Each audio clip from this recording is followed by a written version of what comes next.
નમસ્કાર મિત્રો, આજે જોઈએ કે આજે ક્યાં ક્યાં વરસાદ પડવાનો છે।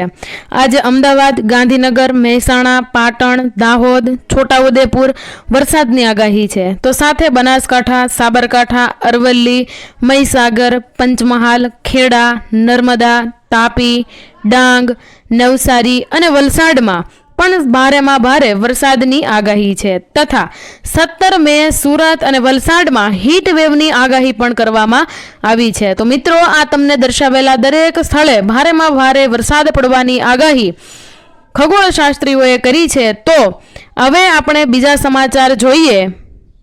ત્યારબાદ સ્માર્ટ મીટરનો પણ ભારે વિરોધ કરવામાં આવ્યો છે, કેમ કે સ્માર્ટ મીટર મુદ્દે સ્થાનિકોમાં ભારે રોષ અને મોટી સંખ્યામાં સ્થાનિકો એકઠા થયા અને તેનો વિરોધ લોકોને જાણ કર્યા વિના આ વીજ મીટર લેવામાં એટલે કે મૂકવામાં આવ્યા છે। તેના માટે સ્થાનિક લોકોએ ભારેમાં ભારે વિરોધ કર્યો છે, કેમ કે આ મીટર મૂકવામાં તો આવ્યા પણ સ્થાનિક લોકોને કોઈ પણ જાણ કર્યા વિના જ આ મીટર મૂકવામાં આવ્યા છે।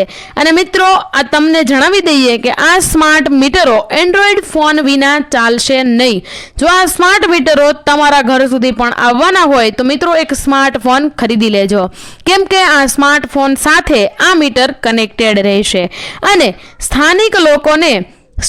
સ્થાનિક લોકોએ એન્ડ્રોઈડ ફોન રાખવો ફરજિયાત થઈ જશે અને સ્થાનિક મહિલા નગર સેવિકાની આગેવાનીમાં આ વિરોધ પૂરજોશથી તેના સ્થાનિક લોકો દ્વારા કરવામાં આવ્યો છે। ત્યારબાદ જોઈએ તો ધોરણ 12 ના વિદ્યાર્થીઓ માટે ખૂબ જ સારા સમાચાર આવી ગયા છે।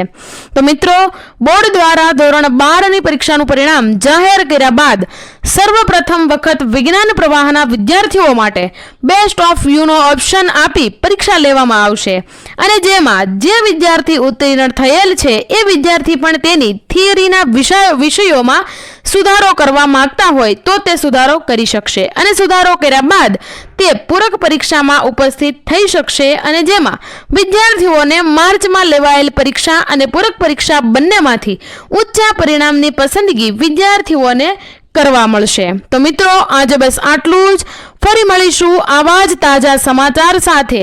તો આવા જ તાજા સમાચાર સાંભળવા માટે અમારી ચેનલને સબસ્ક્રાઇબ કરી લેજો અને બાજુમાં આપેલા બેલ આઇકનને ઓલ પર સિલેક્ટ કરી લેજો, જેનાથી આવા જ અવનવા અને તાજા સમાચાર તમારા સુધી અમે પહોંચાડતા રહીએ।